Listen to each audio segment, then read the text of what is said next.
A benign thriller that fails to thrill is like a wet match that fails to light, frustrating and pointless. That describes the Snowman and still leaves room to tell you how awful it is from start to finish. Not a single scene works as anything more than a total waste of good film. The Snowman. 4 stars. Directed by Tomas Alfredson. Written by Hossein Amini and Peter Straughan. Starring Michael Fassbender, Charlotte Gainsbourg. Running time 119 mins. A serial killer is on the prowl in the freezing winter wastes of Norway. Michael Fassbender appears as a curious, dissipated drunk assigned to the case for no reason. The Oslo police department must be desperate. The laughs begin with the detective's name, Harry Hole.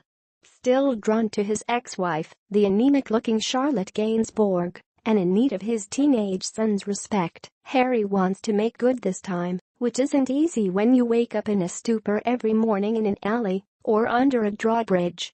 All he knows about the killer is that he stalks his victims, slices their heads off with a wire noose, and mails them to their loved ones in a box from the Norwegian post office, leaving behind carefully arranged body parts and a signature snowman. All of the victims have one thing in common: they all recently terminated pregnancies. No attempt is made to humanize the women or the detectives working on the case in the Bureau of Missing Persons. The acting is barely above the level of a murmur, including Mr. Fassbender, a Norwegian with a British accent and bloodshot eyes, who looks terminally catatonic. The action moves slowly, with the energy of an inchworm. Suspects and victims alike appear for moments at a time, with no explanation, and disappear before we even learn their names or relevance to the case, providing tiny inexplicable cameos with often fewer than 10 lines of dialogue for Chloe Sevigny, Val Kilmer, Toby Jones and J.K. Simmons that add nothing to the plot. What we get instead of pace, suspense, coherence, character development, motivation and narrative trajectory are a lot of gruesome, head-ripping decapitations in the snow. It is always snowing, yet the lighting and camera work are so dark you can't see what's going on half the time anyway.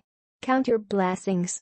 Tomas Alfredson, the director who showed a remarkable grasp of the action genre with Tinker, Tailor, Soldier, Spy, shows a grasp of nothing heavier than a paper coffee cup in this muddled, meandering mess.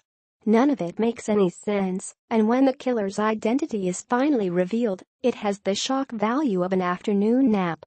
In a good crime thriller, it is imperative to make you care about both the victims and the perps. The only thing you care about here is how much longer you've got to go before the damn thing ends, and the only mystery in The Snowman is why anybody of repute made it in the first place.